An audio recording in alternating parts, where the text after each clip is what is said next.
Welcome back, ladies and gentlemen. Tonight is the night and the world is watching.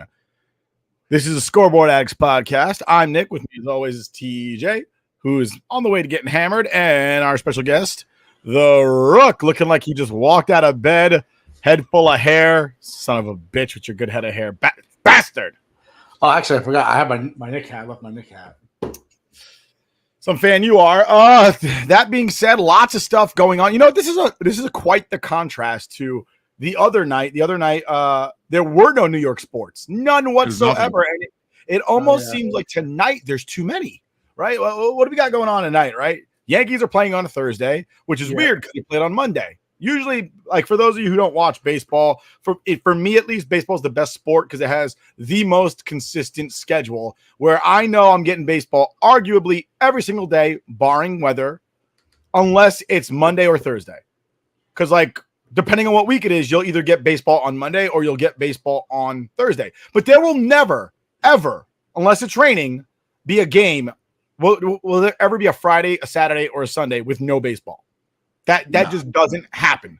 And I love that because I love hockey and I love football. I moderately will watch basketball when the Knicks are doing well because it's honestly not all that interesting to me to watch 7-foot men dunk on a 10-foot rim. That would be like watching me and TJ dunk on like a 6.5-foot rim. Like it's not really impressive.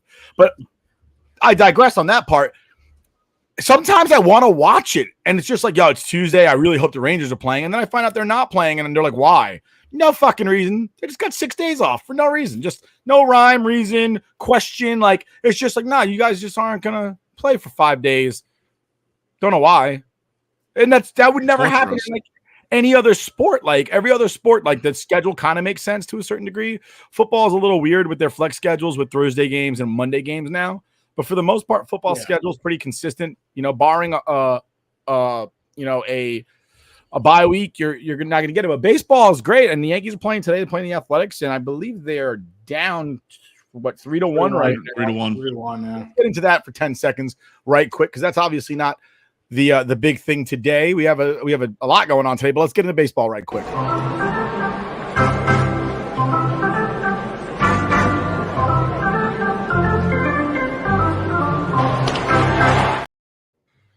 So Yankees are playing the Athletics, or they're currently the Oakland Athletics, soon to be the Nothing Athletics. I guess the Major League Baseball Athletics, or because they're not going to be the Sacramento Athletics. Down 3-1. I believe they split the series up to this point ish. Yankees are up 2-1. The Yankees are up 2-1, so they could even the game today. Lose today. Yeah. Yankees offense kind of sputtering to a certain degree. It is kind of good to see Volpe hitting the ball hard again. Judge hit a home run yesterday. Stanton hitting the ball kind of hard. It's just kind of like bad luck. I'm not an advanced analytics nerd who's going to sit here and talk about various nonsense that has nothing to do with actual baseball, and it's just like expected shit that didn't actually happen. You know, like ball exit speed ratio and barreled balls. Like that's not a fucking thing. So we're not going to talk about it. Well, I was going to say though, I mean the offense kind of sucked today already because they had bases loaded, nobody out, and they couldn't score a run. Yeah, talking about today. So Gleyber Torres gets picked off of first base, trying to do his best to steal. Next batter, Jose Trevino hits a home run. And there is somewhere in the world, there's a Gleyber Torres absolute hater that's going, see, he can't fucking run the bases. Can't speak English too, that son of a bitch. DJ, listen, if you hate Gleyber Torres and he's on the Yankees and you're a Yankee fan, if you hate Gleyber Torres, there's one reason. And if his name was fucking Dan Johnson and he was a white dude, you'd be totally okay with it. Long story short, Gleyber Torres is arguably the best hitting Yankee second baseman since Robinson Cano. His defense is about average, league average. He's a good hitter. He's league average as far as defense is concerned. He's not going to play Gold Glove defense. He's going to give you average defense at best. He doesn't run the bases very well, but in that instance, he just got picked off. The guy was a lefty. He never looked over the previous three pitches, and he's like, fuck it, I'm going to rob one right now. He left a half a second too early. If he waits another second, he might steal second base. But TJ, my point was somebody is sitting there going, see, that would be 2 runs if he didn't get picked off, which I disagree entirely. I don't think that's just not true. Listen, you can't play semantics and what if and this and that and the other thing. The thing I think you have to focus on is I like aggressive baseball. Yeah. And if he's standing there, especially if he's thinking on his own, this son of a bitch didn't even look over. I'm taking a base. I like that. I love that kind of like, if you're going to let me take bases on you, I'm going to take them all day. And you know what? That's the kind of like action you want out of your offense. And anybody that sits there and hates on Gleyber Torres, you're a fucking moron. I mean, of all the people that hate on that the Yankees have run out there over the past 4 or 5 seasons that you could have a problem with, Gleyber Torres is not like on the list of why the Yankees have been missing out on the playoffs. Like he's not. So stop. You know what I mean? But it's funny too, because the second you talked about the Gleyber Torres getting picked off, I just imagine Dennis Skip in the head like, you fucking see? Pay attention next time, dick. But knowing that he's like, yeah, stay aggressive though. You better steal next time. You better be safe next time. You know what I mean? How are you mad at aggressive baseball? If you go to the ballpark looking for that boring home run or nothing win, like just stay the fuck home. You're what's wrong with baseball. Thank you. Dude, I will. Well, go ahead, Rook. Go ahead. I want to hear it. Because you said it looks like I rolled out of bed. I just want everyone to know. My daughter said she brushed my hair. I'm looking at it now, the video, and I'm like, my hair is a mess. She said she was brushing my hair. Obviously, she didn't do a very good job at it. So I just want to say, blame my hairstylist. She told me she was doing it up nice for the podcast, and this is what I got. So. You know what, Nick? Boo this man and get rid of him. Your daughter did a fantastic job on your hair. Okay? When you sat down, I was like, oh, shit. Is that Elvis? Is the king back? Lord Almighty. Wait, which Elvis? You shitting me right now? Are we talking about 1960 Elvis or 1970 Elvis? Dude, I think the fatter he got, the more I want to hang out with him. 1960 Elvis is 1970 Elvis. Right before the toilet took him out. Dude, I'm telling you right now, Elvis giving a gun. Dude, I know we're going off on a tangent right now, but it has to be said. Number one, Elvis meets Nixon, right? Walks into the fucking White House with a gun through Secret Service, up to the president, was like, here, I got this for you. And Nixon's just like, you know how many people probably got fired for that? Like, you let this motherfucker walk in here with a gun, walk right up to me? Are you shitting me? Okay. If you're Secret Service that day, right, and that happens and the president asks you about it, be like, listen, you're the president, but he's the king. That's one of two situations. Situation number two, it's like, hey, Mr. President, not for nothing. I mean, it would have been a cool story if he did try to kill you. He was just over the president like, look out, take care of business, and then pulls out a friggin' gun. I can't tell if you're doing Elvis or Johnny Bravo. It's the same person. Same guy. But I hate that concept of like, oh, he got picked off.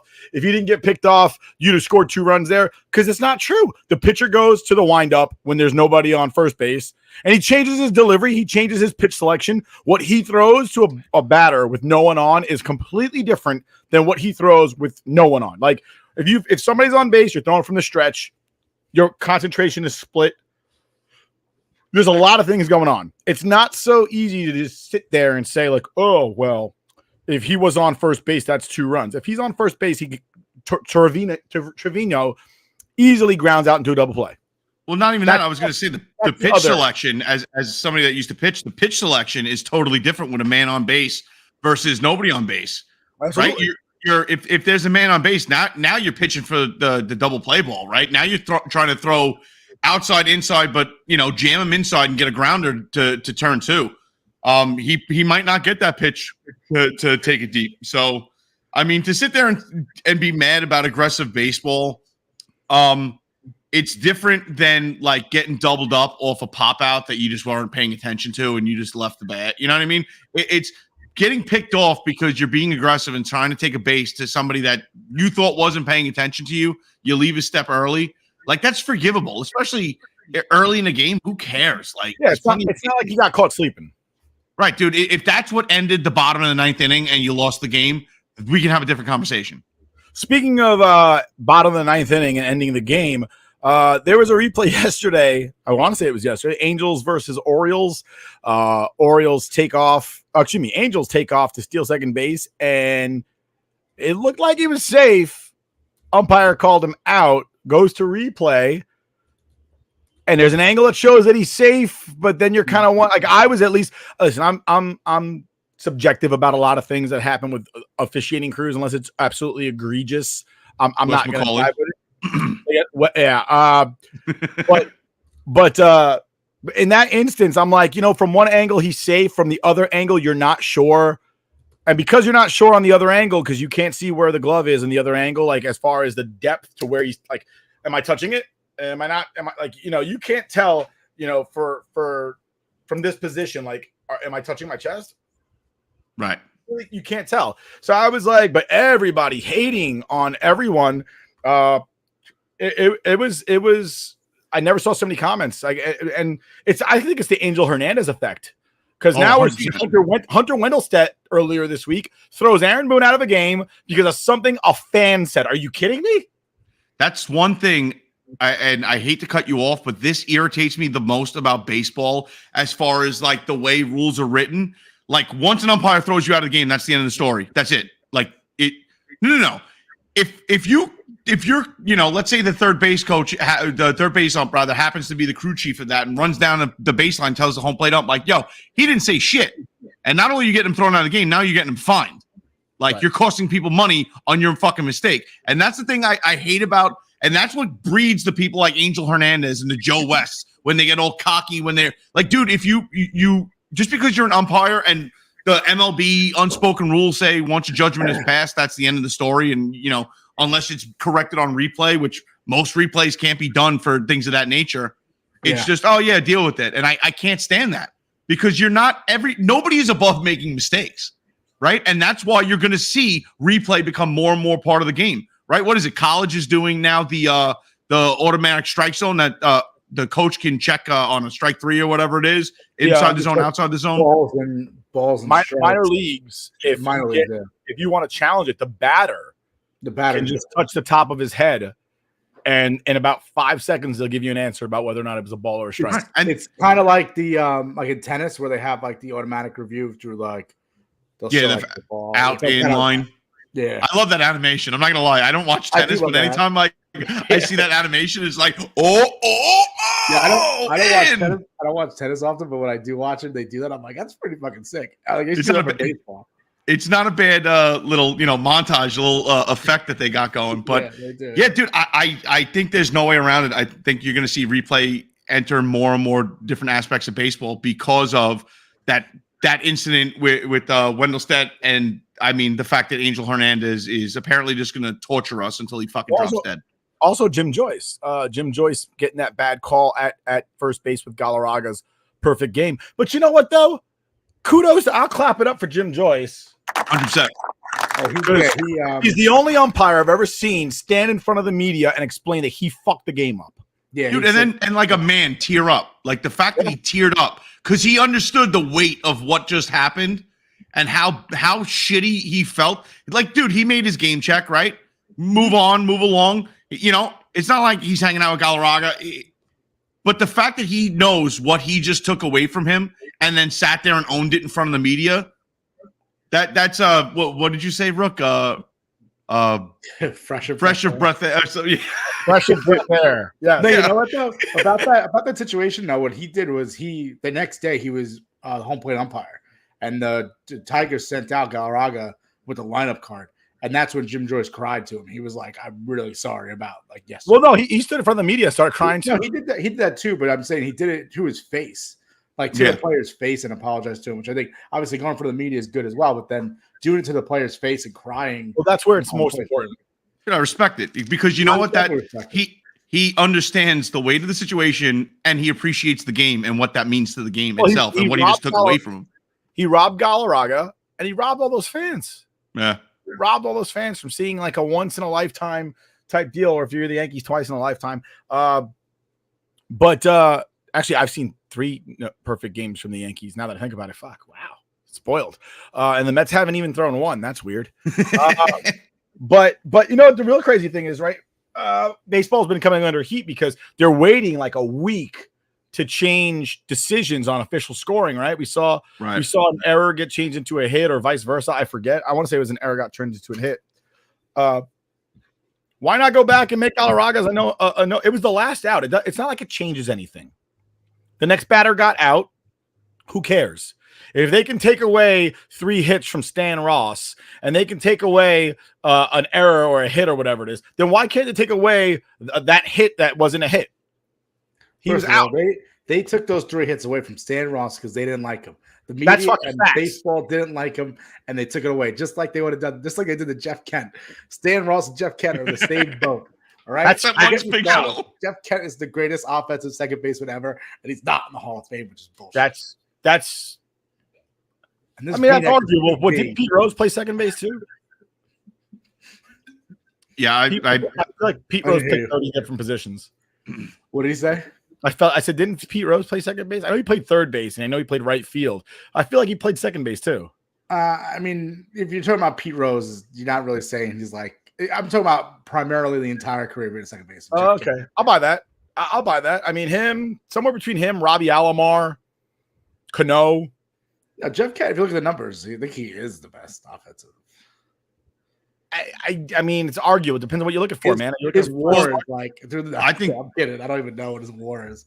Well, I was going to say, I think the thing with like somebody like Robinson Cano is the fall off was so hard for him. He leaves the Yankees, then the PED issue, and the injuries. The PED issue twice.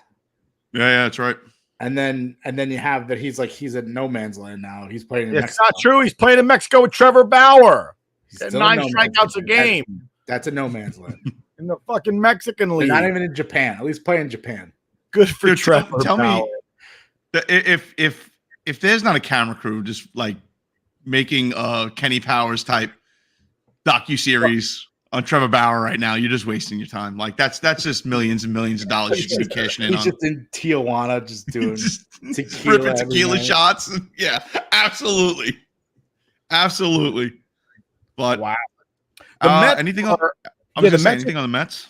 They're 13-11 and they're in third place. Well. They're playing better than expected, but not. I mean, nothing. They're still 4.5 games out of first place. Yankees alone in first half game up on the Orioles, who are playing very, very well as well. As we say this, Lindor. I was gonna say Lindor woke up yesterday and had 10 total bases. He had like 2 home runs, 6 RBIs, something insane yesterday. Only took 23 games. The pick is in for the first pick of the 2024 NFL draft. The Bears have put the pick in. You know what bothers me? You know what? Fuck it. I'm done talking about baseball. You guys have anything else left for baseball? Nah. Let's get into fucking football. It's April. I can find my fucking football.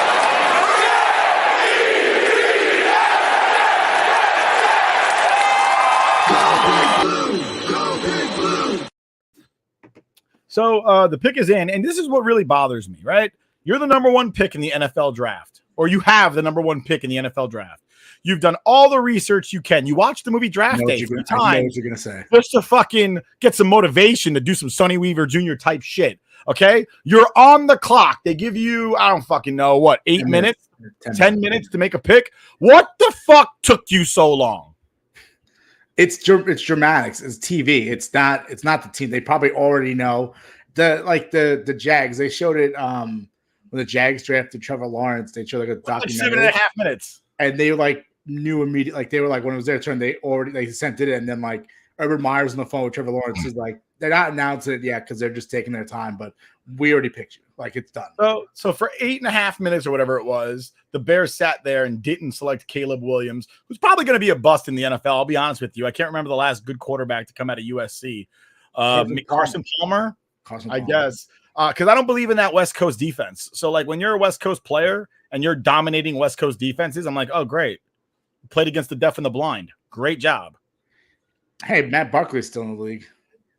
Is he? Jesus Christ. And, you know, he might have the makeup to make it in Chicago. But if he were to get drafted by a high-profile team like the Eagles or the Patriots, the Jets, the Giants, the Cowboys, he would get, like, this kid was crying over losing a game in college. And I understand crying, like, you know, because you missed something, right? But to go to your mommy and bury your head in her shoulder over losing a game, I just thought that was the weakest. I could see sitting on the sidelines like fucking Latimer and just letting it roll. I get it. But to sit there and there's a difference of making a mistake that cost your team and you have to like own that and live with that and tearing up over that versus coming off like a spoiled brat that's never been told no. Like, oh my God, we lost a game and now I can't deal with it. Like, it was a self-centered crying because this is bullshit. This was my time to celebrate and I got screwed out of it. Wasn't that his last game, though? I thought it was his last game in his career. So here's my deal. I can understand you being sad over your last game in college if you're never going to play football again.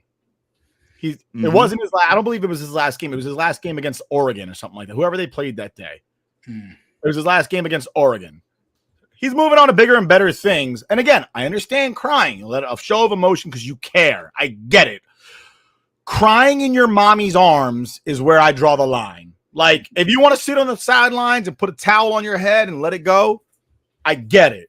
Running over to mommy and her being like, oh, mama knows, child. Mama knows. Like, nah, fuck that noise. I ain't about that life. Nah, like, well, you know what?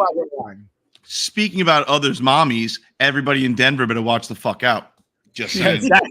Zach Wilson traded to the Denver Broncos for, I believe, a swap of 6th and a 7th round pick, and the Jets are picking up some of his salary. It's hard to trade a 1st round pick simply because they are not free agents, and you have to pick up the option the following year. And it's not a low sum. It's a pretty decent sum of money for a person that nobody wants. And when I say nobody wants at that price.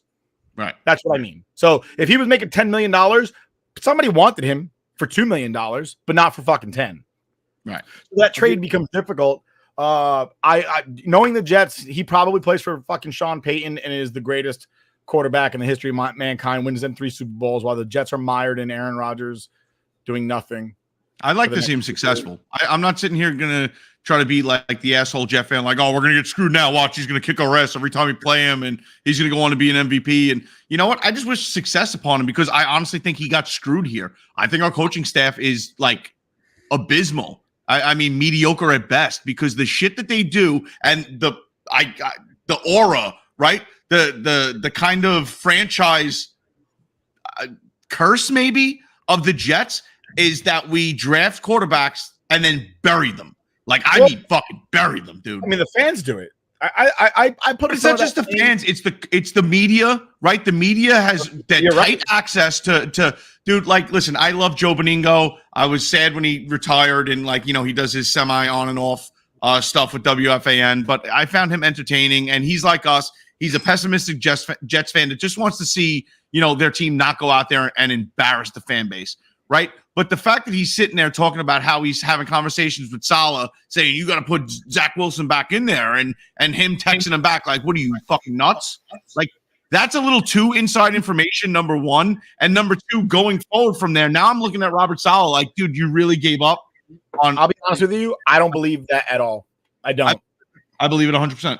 I don't believe it at all because I legitimately think that if that didn't happen, that's a pretty big lawsuit, or at the very least, you have the Jets telling the WFAN, like, you guys are cut off. We're not doing anything for you guys. Listen, nobody sues the media for libel at all or slander. Nobody does it.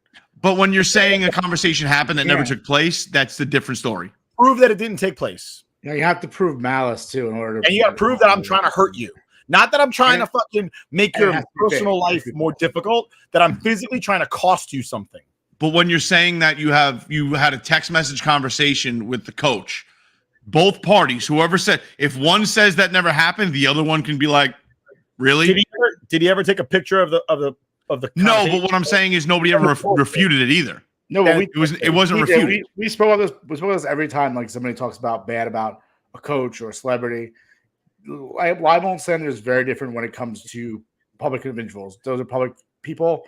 They have to have actual malice and have to prove that it's false and it never occurred, which usually is not going to happen when it comes to the media. You're not going to sue the media. Same thing why Aaron Rodgers wasn't sued by Jimmy Kimmel, because you're allowed to say stuff about a public figure and then you have to prove actual malice against it. He could have just been like, I was just saying it in jest.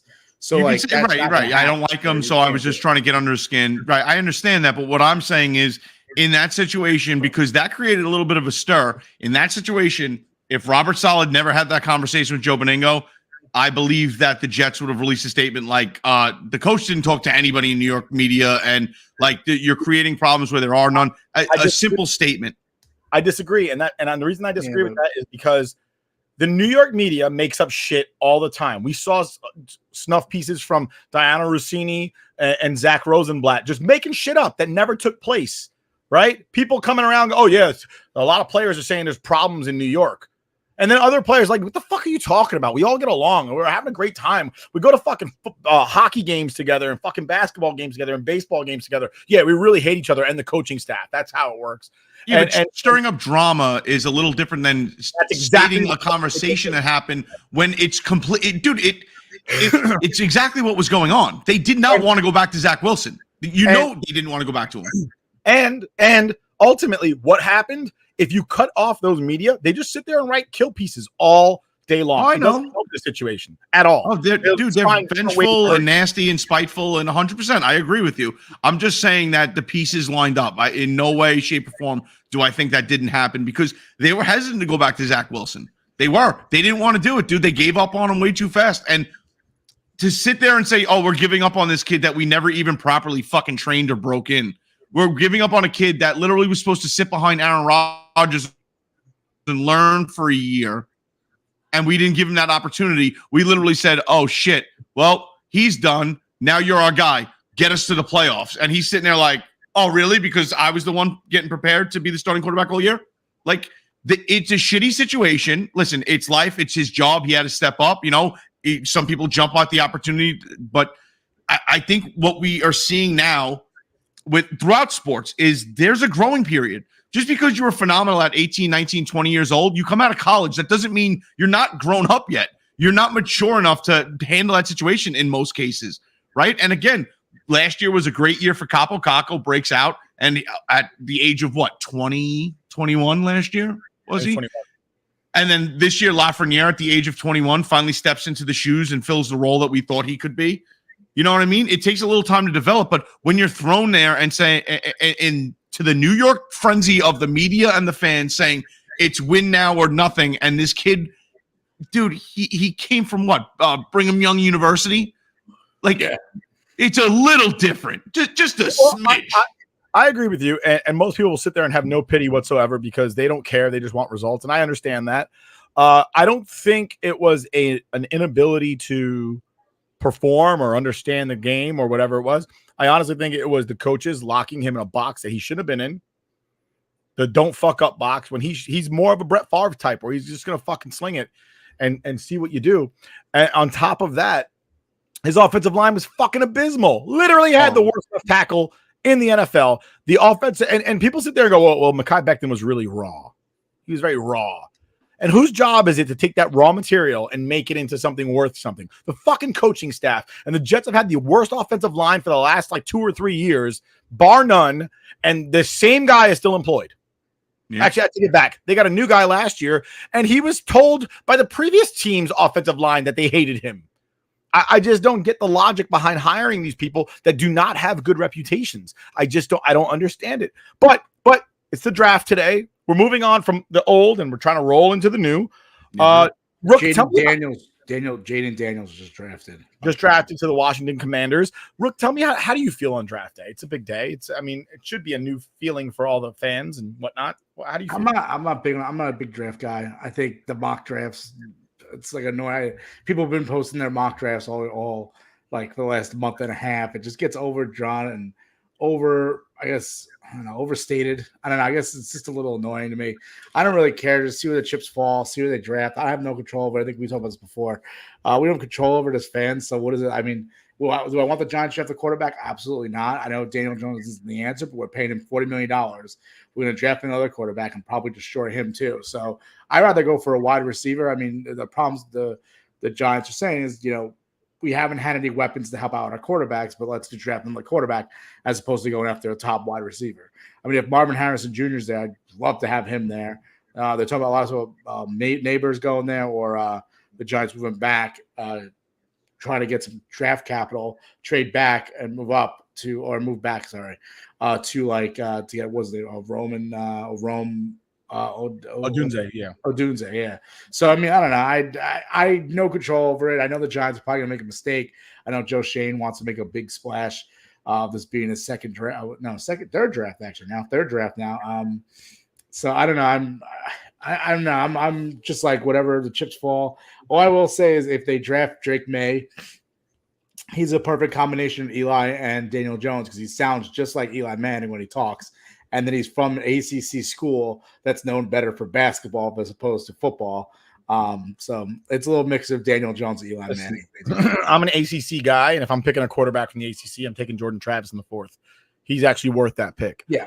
Because before he got injured, he was going in the 1st round. I used to be excited about the draft when I was younger, when it was on Saturday and Sunday. I used to really like the draft when it was on Saturday morning and Sunday. It was on at what, like noon? 11 a.m. It used to be like all day, like Saturday to Sunday. Yeah, I think it was rounds 1 through 4 from like noon to like 4 p.m. or something like that, 5 p.m. or from like 11 a.m. to like 5 p.m. and then 5 through 7 on Sunday. And I really loved it. Like when I was really into college football, I'd be importing my draft class from NCAA. I'd be sitting there creating players. If I didn't have NCAA that year, I'd be creating the new player my team drafted. I really loved it. And now, but mind you, this is when the Jets were actually good. I think the draft is more exciting when you feel that your team is 1 or 2 pieces away from grabbing that gold ring and being a Super Bowl champion. If you're 30 pieces away, like I feel like my team has been for the last fucking 10 years, the draft is just like, oh Lord, please just don't fuck it up this year. Yeah. Any thoughts? I'm with you, dude. I mean, on the typical year where there's not like 5 stud quarterbacks coming out and it's just going to be a free for all, right? Like the year that, you had Josh Allen and Zach Wilson and that whole dynamic, Trevor Lawrence and all these guys, like, it's exciting then. On a normal year where there's not 5 or 6 big arms that nobody's really a standout, you don't have some running back that's like going to change the dynamic of the league. It's pretty boring. Running back can't do that anymore, according to Pro Football Focus, just so you know. Yeah, well, whatever. See, my thing is this draft, I feel like they're making a big deal about all the quarterbacks in this draft, and I just don't think any of them are that good. I agree with you 100%. As Drake May from North Carolina gets drafted by the New England Patriots, thank God. If he starts this year, I want you to know the Jets are going to be eating his chili twice a year. I promise you. I'm so happy he's not a Giant. He didn't go to North Carolina because he was an amazing fucking high school prospect. I promise you guys. All right. I'm not sitting here saying that you can't be a successful NFL player without going to a big school. I am saying that when you're a quarterback, the odds of you being successful and not going to a big school, not very good. I mean, you get like right now in the NFL, I'm trying to think of like, you got Lamar. I think Lamar Jackson went to Louisville. He's a very good quarterback. Somebody will say Josh Allen. Josh Allen is part of a really good team, and I don't know that he's any better. Like, he hasn't been very good the last 2 seasons. Am I wrong? I mean, if I'm wrong, tell me now. I mean, he's still pretty decent as a quarterback in the NFL. You'd rather have him than some of these other guys that are playing. I agree with he turns the ball over like all the time. Absolutely. Like he's what they call a gunslinger, right? When they're like a Brett Favre type of thing. But I mean, I think he's still a good quarterback. I take him on my team with Daniel Jones, but he does turn the ball over a lot because he is more likely just to sling it to make a play. But he does make a lot of plays with his legs too, which is nice to have with a quarterback. So yeah, absolutely. But honestly, like I'm always wary of a guy who went to a school that doesn't give a shit about football going to a large market team, just because it's like, all right, you went to a school, nobody gave a shit whether you won or lost, and now you're going to a city where everybody's watching you breathe. I mean, go to New England. I mean, they're still I don't know. I'll be honest with you. I'm pretty sure New England fans murdered a couple of. Oh no, those were Dolphins fans. My bad. Excuse me. I apologize to everybody in New England. Dolphins fans murdered 2 people this season. Not New England fans. They were the victim, and I fucking know it. I apologize. Rest in peace to that fan that was murdered by those pieces of shit from fucking Miami. I digress. Yeah, Drake May. He sounds like Eli, and that is not a compliment because I'm pretty sure Eli Manning was definitely. There's something wrong with that boy. It's hilarious. It's hilarious, dude. Like, I'm pretty sure he went from Eli Manning till Daniel Jones, who is just as much opified as Eli Manning was. It's like, what? Are you guys fucking related? What happened? You guys are in the same gene pool, and then you got this guy talking like, yeah, you know, I just want to go out there and like, fucking like, oh shit, he sounds just like Eli. Just so everybody knows, opified is TJ's attempt to try to make a word out of opie and make it into Eli Manning's demeanor. From Andy Griffith show. From Andy Griffith, correct. Was that lost in translation? Somebody out there was sitting there going, what the fuck is opified? Yeah, someone did not make up a lot of words, T. Yeah, so what? I'm just saying, I was just trying to translate for the rest of the word. Like, you can just tweet at me and be like, hey, asshole, you made up a word. And I'll be like, hey, I don't care. Whenever somebody gets drunk and you're like, that guy got ossified, and that totally means it's a word. That is a word that doesn't mean getting drunk, dude. It means you turned into a posse. Oh, well, the slang term is drunk for ossified. Only for you. I've never heard anybody else say it but you. I've heard people say ossified before besides TJ. Thank you. Thank you. You're acting like as if common slang doesn't mean what it means. So it's literally science. It says you turn into a fossil. But the reason why you have to explain opified is not many people know the Andy Griffith show or who Opie is. There it is. Thank you. That's fair. I agree. I concur. I used to watch the Andy Griffith show on TBS when I was like 8. Like they don't play that show anymore. They probably do on that. What's that channel that's like in between Fox and Channel 2? They play like Me TV or some weird shit like that. It's like all old shows. It's on Channel 3 where we used to play video games. So Rook, what do you want here now that Drake May is off the clock, off the table, off the big board? Who do you want over there? I'm hoping a wide receiver falls to the Giants at 6. Do you feel like your offensive line is good enough to justify that? I think they made enough moves, but I don't think there's an offensive lineman up from the draft that should be available at 6. No, or who is it? Joe Alt. Joe Alt. Yeah. I guess so. But where does he play? Is he plays tackle. Well, they have 2 tackles though. The Giants. Do they? There's something wrong with their fucking offensive line. It can't be that they got 2 tackles. No, and if that's the case, right and left, trade back. Andrew Thomas. You have Andrew Thomas left. Your argument for getting a wide receiver is my quarterback got injured last year. It wasn't because he didn't have a wide receiver. I know why it was. But they had just signed the other guy too. They the guy from the Raiders. They signed him. He's a guard. I think they improved the line so far. I think John Michael Schultz is coming along. I'll tell you right now, I don't feel good about the fucking line at all. My line, sorry, the Jets line. Yeah, no, Jets. And somebody will look at the Jets line and go, "What are you talking about? We improved a lot." Yeah, a bunch of guys that are going to get injured by game 3. I don't feel good about any of it. I mean, dude, don't start that shit. Don't fucking start giving us injury updates and stuff. You're too good with that. Cut it out. I'm not there yet. Is Mekhi Beckley coming back? No, he's a free agent right now. Nobody has signed him. Oh, is he? No one signed him, of course. Oh, Marvin Harrison was just drafted by the Cardinals. It's like fucking watching what's his face go Larry Fitzgerald go back to the Cardinals now. Marvin Harrison Jr. playing for the Cards. Who's their quarterback again? In mediocrity. Kyler Murray. Oof. Can you pay a guy that much? You got to keep him. You guys were totally Mel Kiper watchers, weren't you? I actually never really liked Mel Kiper. No, I always felt like Mel Kiper. Oh, you're so fucking smart. You know everything about the draft. Why are you not a GM, my friend? Yep. That hairdo held him back. I heard Mel Kiper call D. Milner the next Darrelle Revis in the Jets draft. Okay, that guy should have been fired on the spot for saying those words out of his mouth. So don't get me started on Mel Kiper. I'm not a Mel Kiper guy. You guys know I'm not a draft day guy. I don't really care. I just hope my team does well. You know what I mean? I don't. But the fun part about the draft is 5 years from now, looking back and being like, 200 picks sucked, and then this diamond in the rough was amazing. Where they just picked him, right? The Tony Romo, undrafted, just signing him as an undrafted free agent. Fucking Tom Brady at pick 199 in the 6th round. Like, those are the things you look back at drafts and be like, nobody fucking knew. Not a single person knew, which goes to show you people don't know shit, right? Like, so, T, what are you looking for out of this draft? He does not care. He does not care. Want the Jets to get a couple extra wins and maybe see the playoffs. You know, the betting odds are on the Jets to win the Super Bowl higher than the Knicks to fucking win in the NBA right now, and they're in the final. Oh, not the finals, rather the playoffs. Sorry, right? So it's something has to happen. We're miserable Jet fans. I don't even care if you know what, if we don't make the playoffs, but we're competitive, and I could be a content Jet fan and actually not be embarrassed by my franchise. I'd be happy. So if the Jets can go out and pick up somebody that helps this fucking team in whatever position they pick them up, and they don't embarrass themselves on draft day, no Ken O'Brien situation, I'm fine. I will tell you this, TJ, I agree with you wholeheartedly. I'm as an adult, because I'm an adult now, I no longer throw tantrums when I watch sporting events. I just turn it off.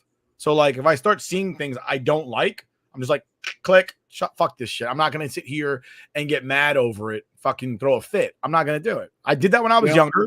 I don't do it anymore. I just turn it off. I just want to be able to watch all the Jets games from start to finish this season.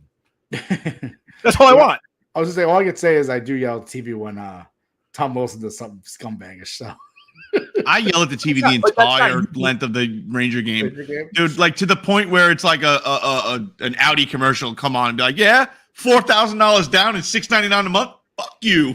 No, I hate Montefiore. I swear to God, if I have a fucking sucking chest wound and I'm dying, Meredith knows if I'm fucking dying and Montefiore is the closest fucking hospital, you let me fucking go. Give me a kiss goodbye.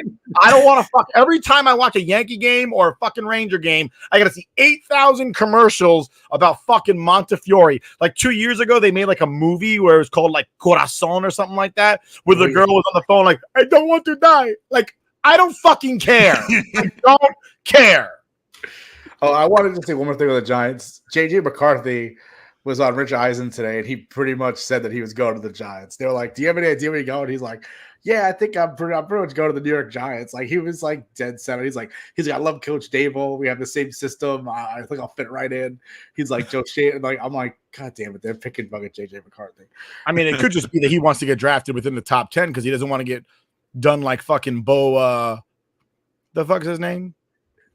This is the guy Bo Callahan, where he drops to the 6th pick or 7th pick, and he's like, fuck, I was supposed to go 1 overall. You know how much money I just lost going from 1 to 7? Yeah, but they don't do that anymore now. They switched the pays. It's still a loss, guy. What are you talking about?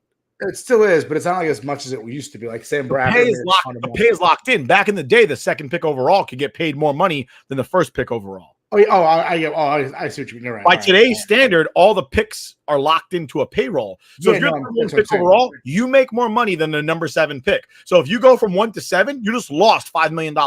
I get what you mean. I thought you meant. I was like, because they don't sign contracts that they used to. You're right. They sign contracts that now like it literally does matter where you get drafted. Yeah, that's crazy. You know what? Thinking about that, like from the outside looking in, let's say the Kansas City Chiefs go out there and Pat Mahomes, right, gets injured right out the gate, and Kelsey gets injured right out the gate, and they go on just a losing streak, and they end up with the 1st pick overall, and they don't need a quarterback, right? And so they end up drafting like a fucking safety 1st round, and that guy's making more than the top prospect quarterback coming out. That's kind of shitty. That would never happen though, because I'm just saying it could happen. It wouldn't happen, but it could happen. Listen, Vontae Mack's not going number 1 overall. I watched Draft Day today, in case you did not notice. But let's drive on. The Jets. One more thing to say. Go ahead. Joe Kane would never cry in his mama's arm. Joe Kane would never cry in his mama's arms. I'm pretty sure his mom is dead, so that wouldn't happen. And his father don't give a fuck. His father was not going to be. His father would not want it. His father would probably punch him in the face. We the Islanders put a goal in. Now it's 2-1. Carolina over the Islanders. Playoffs? Don't talk about it. Playoffs? You kidding me?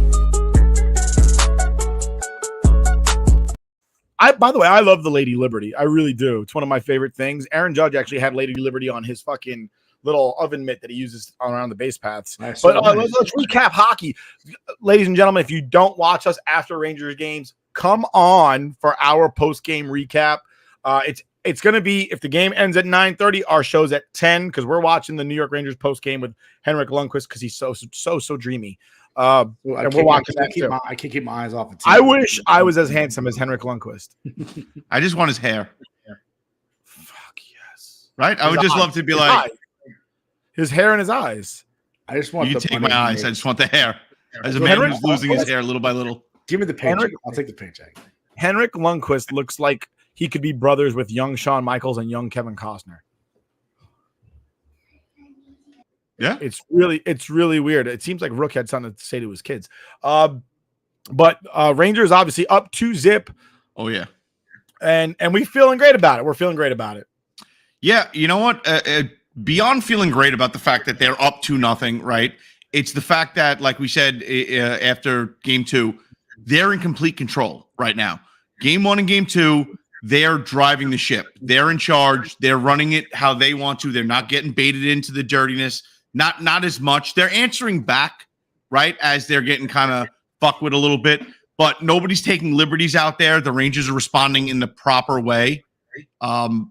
I'm kind of just hoping, like, not that I'm hoping that the Rangers like end up being down 4-0 in one of these games, but I hope at some point, maybe Game 3, the Rangers are up by 5, and like Lav is just like, yeah, dude, go, fuck it, fuck TJ Oshie, fuck Tom Wilson, go do something. I not that that's what this playoff series is about, but the chippiness from the Capitals and the dirtiness that came out in Game 2. And how Oshie was just all over Panarin. And like I said, after on our recap, did Panarin put his shoulder into his face? Yeah, a little bit, right? He got the shoulder up, but again, arms are down, delivered the body to the chest. His shoulder happens to make incidental contact with his head. And you know what? He got knocked out of the game for a little bit. But dude, what do you think is going to happen when you're fucking with somebody like Panarin? Even though he's not a big boy out there, the guy can skate for days. It's not much to line somebody up. And if you're TJ Oshie, you're playing with fire, and that dude just lined you up and delivered a shot that you're going to remember the rest of the series. That's next game is tomorrow. Tomorrow, yes, yeah, tomorrow. Rangers play tomorrow night. And I'm loving this Knicks like Rangers like. Oh, it's how awesome is this? And let's talk as we talk about this. Would you say that the Islanders? What's the score of the Islanders? So the Islanders just got a goal, so they're down by 1, 2-1. Carolina in the second period. Islanders wear blue, white, and orange because they wish they were from New York City, and those are New York City colors. And that being said, let's talk about another team that wears blue, white, and orange. Playoffs? Don't talk about it. Playoffs? You kidding me? I'm doing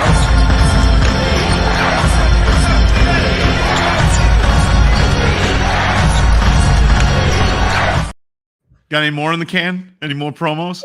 That's all I got right now. All but the New York Knickerbockers. I do want to say I'm watching the game and Dante DiVincenzo just threw the ugliest brick I've ever seen. He was wide open. He missed everything, like into the crowd almost. It was like he was like Philip Seymour Hoffman in what's that movie when he's like raindrops? Oh, Long Came Polly. He was like raindrops and like nowhere near the basket. And then they showed. How does that? Wait, what was that? What is the Kevin Hart thing? What is it? Raindrop, drop top? No, something like that. I want to say it's raindrop, drop top. Well, right now the Knicks are up 54-51 on the 76ers with 1:49 left in the second. And on the road, as we discussed this, the Chargers put the pick in. They selected tackle Joe Alt from Notre Dame, who hasn't done shit. Okay. Rudy played there. And when I say Rudy, I mean Sean Astin, not the actual guy named Rudy. That puts the New York Giants on the clock, but the New York Knicks are playing, and they're up 2-0 against the Philadelphia 76ers, who were supposed to destroy the Knicks. Knicks had no business playing against the 76ers, according to Shaq and Sir Charles Barkley, after Kendrick Perkins told them they both don't watch basketball, and their only defense was, I'm in the Hall of Fame. Well, and after Paul Reed went on Chandler Parsons' podcast, said the Knicks were the easier team to play. So kind of weird how that happened. But I will say I've never seen besides LeBron, outside of LeBron, because LeBron's a crier, I've never seen an athlete cry more for calls than Joel Embiid, but like also get almost every call. If he's either shooting, he's either getting a foul or he's making the bucket. Like there's no in between. Every time he goes up, he's getting a call. Hartenstein's like literally straight up, and he goes into Hartenstein, and they're like foul on Hartenstein. It's just ridiculous. And all he does is cry. And I think earlier in this game, I don't know, I wasn't watching it, but they showed a replay. He apparently grabbed Mitchell Robinson's leg as he was going up for a rebound. Did you see that, Nick? I didn't catch it because I was flipping around doing a lot of things, setting this thing up, and then I was watching. I was watching the Yankee game while I ate dinner because I couldn't get the Knick game downstairs, and then I came up here and immediately put on the draft because it was 8 o'clock. Running around today, a lot of running around today. I missed out on that, but apparently, should replay. Mitchell Robinson's going for a rebound. Joel Embiid just grabs his leg as he's midair. Like, how do you not get ejected from the game? I will be honest with you. I don't watch basketball. I try not to watch basketball for the first 2 quarters or period. Or quarters, I know. Because it doesn't really fucking matter. Yeah. Like, I watched the first half of the game the other day, and apparently I missed the most important part, which was the last 10 minutes. Not even the last 10 seconds. Carolina up 3-1 now on the Islanders. So wow, and as we said, it's a crazy night in New York because as we are talking about this, the Giants pick is in. Who is as it? They are no longer on the clock. The pick is in, and we are now waiting for it to be presented by. You have live reaction of me losing my shit. Good It's probably gonna be something bad. I'm surprised. While we wait for the Giants to deliver their pick, I would like to interest everybody here in our new shirt. New York versus everybody. The new looks like the Knicks. The York looks like the Rangers with the Rangers top and the Knicks bottom versus everybody. If you were going to the Garden, this is the shirt for you. Available now on DC4L Custom Tees. Our link is on our page. Get it now while it's hot. If you I paid a way to spend $21. We have we made Ranger ones and we made Knick ones too. So if you're just a Rangers fan, you could take it. If you're just a Knicks fan, you do that as well. Yes. So we have the non-combo shirts as well, where it's just for the Rangers or it's just for the Knicks. And then eventually we're gonna make them. Eventually we'll make them for when football season comes around. We'll make them for Jets, Giants, not combo Jets Giants, but we'll make a Jet one, make a Giants one, make a Yankees one. And so that's the point. New York versus everybody. That's New York versus everybody. But you know what? More importantly, we're working with a small business, and the shirts are reasonably priced. I mean, so jump in. You're essentially $20. You're helping out a small business, right? And you're showing your support and pride for your New York team. So how do you go wrong? And as we are about to get out of here with 7.5 minutes left, we hit a great segment. Whiskey of the Week. The pick is in. The Giants select wide receiver Malik Neighbors from LSU. All right, I'll take it. I was afraid they were going to take JJ McCarthy. I want you to know that Malik Neighbors played against Florida State twice and got his ass locked down 2 years running. And the second game, if I remember right, he pretty much gave up. No, wait. I'm a dirty liar. He got locked down. It wasn't him that gave up. It's the dude that plays for the New England Patriots. Booty, whatever his first name is. I can't remember. I don't know. It's all right. I don't care. It's college. No one cares. You know what I do care about? Whiskey of the week. Whiskey of the week. Talk to me. How many vanillas and caramels can you taste in that one? Oh, we're going to find out, aren't we? Right? Going with Frey Ranch. My wife bought me this one. I love going back to it. The only problem is it's so delicious, and I'm going through it. And this one was a pain in the ass to track down. This is the Frey Ranch barrel strength, single barrel. So I had to go to a store out in California and mail order this. That they did a barrel pick just to get a hold of one of these because this is like impossible to get on the East Coast. Frey Ranch in general, just like even the regular Frey Ranch offering, because they're a Nevada-based, pretty much farm to bottle. Like they grow the grains, they distill it, they do everything. So it's a very craft whiskey, but 128.64 proof. Let's give it a try. On the nose. Let's hear about it on the nose. You didn't put it in your nose. I just went right for. I don't have my little sniffer glass. I just went right for the sip because you know what? Screw it. I'm having a good time. New York versus everybody. The Knicks are on. The Islanders are fucking losing. It is what it is. No, this one is very grain forward, and the only way to describe that is if you're a whiskey drinker, you know exactly what I mean.